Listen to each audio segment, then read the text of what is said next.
सच्ची भक्ति का चमत्कार, माँ की सच्ची भक्त। नमस्कार दोस्तों, स्वागत है आपका हमारे चैनल पर। आज की इस भावुक कहानी में हम जानेंगे कि क्या भगवान को पाने के लिए केवल मंत्रों और धन की आवश्यकता होती है। यह कहानी है पार्वती काकी की, जो अनपढ़ और गरीब थी, लेकिन उनकी भक्ति इतनी सच्ची थी कि स्वयं माँ दुर्गा को उनकी झोपड़ी में आना पड़ा। जब बड़े बड़े पंडितों के लिए मंदिर के द्वार नहीं खुले, तब काकी के प्रेम ने क्या चमत्कार किया, यह जानने के लिए वीडियो को अंत तक देखें। अगर आपको यह कहानी पसंद आए तो वीडियो को लाइक करें और हमारे चैनल को सब्सक्राइब करना ना भूलें।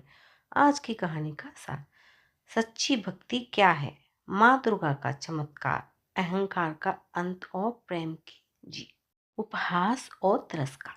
गांव के प्राचीन शिव मंदिर के चबूतरे पर पंडित जी और गांव के कुछ रईस लोग बैठे नवरात्रि की यात्रा की योजना बना रहे थे। तभी फटे पुराने लेकिन साफ कपड़े पहने पार्वती काकी वहां पहुंची। उनके हाथ कांप रहे थे, लेकिन आंखों में एक अजीब सी चमक थी। काकी, पंडित जी, सुना है इस बार आप सब पहाड़ों वाली मैया के दर्शन करने जा रहे हैं। क्या इस बुढ़िया को भी साथ ले चलेंगे? वर्षों से मन है कि एक बार माँ की चौखट पर माथा टेक दूं। पंडित जी हंसते हुए, अरे काकी, वो चढ़ाई बहुत मुश्किल है और फिर वहां दर्शन के लिए बड़ी बड़ी भीड़ चढ़ानी पड़ती है। तुम्हारे पास तो खाने को दाने नहीं है, माँ को क्या चढ़ाओगी?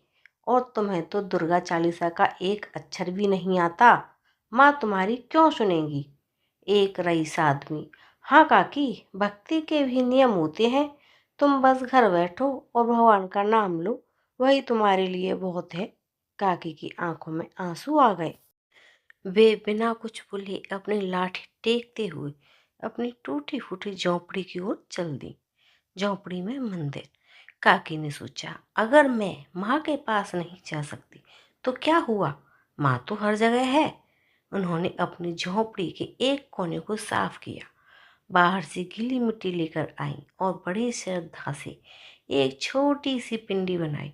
उनके पास अगरबत्ती खरीदने के पैसे नहीं थे, तो उन्होंने नीम की सूखी टहनियाँ जलाईं, जिनकी महक से झोंपड़ी भर गई। काकी माँ से कहती हैं अकेले में, मैया, मेरे पास न सोना है न चांदी। पंडित जी कहते हैं तू अनपढ़ की नहीं सुनती, पर तू तो माँ है ना। क्या माँ भी अपने बच्चों से उसकी पढ़ाई पूछकर उससे गले लगाती है? प्रेम के झूठे बेर। नवरात्रि का 5वां दिन था। गांव के लोग ढोल नगाड़ों के साथ यात्रा पर निकल गए। इधर काकी जंगल गई, वहां उन्हें एक बेर का पेड़ दिखा। काकी ने सोचा कि माँ को भोग लगाना है। उन्होंने एक एक बेर तोड़कर चखा।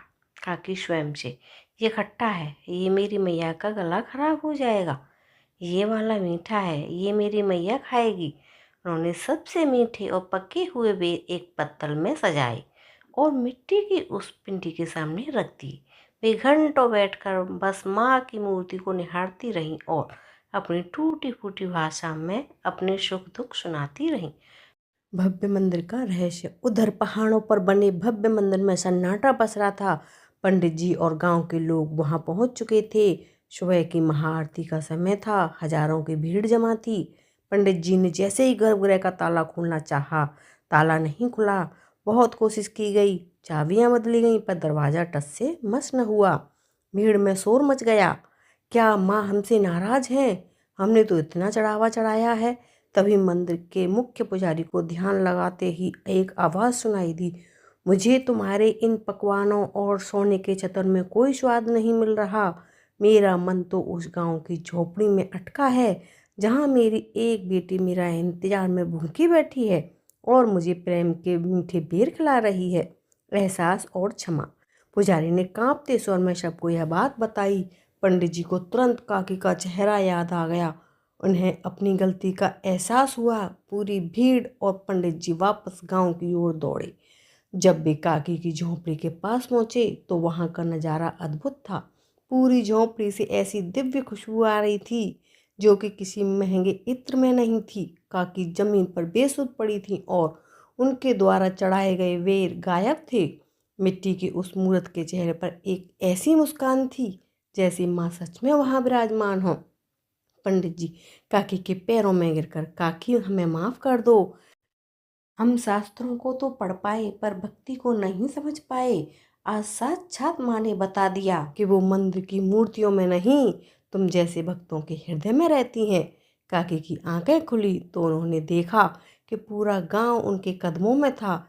यह चमत्कार नहीं बल्कि उस सच्ची भक्ति की जीत थी जिसमें दिखावा शून्य और प्रेम अनंत था।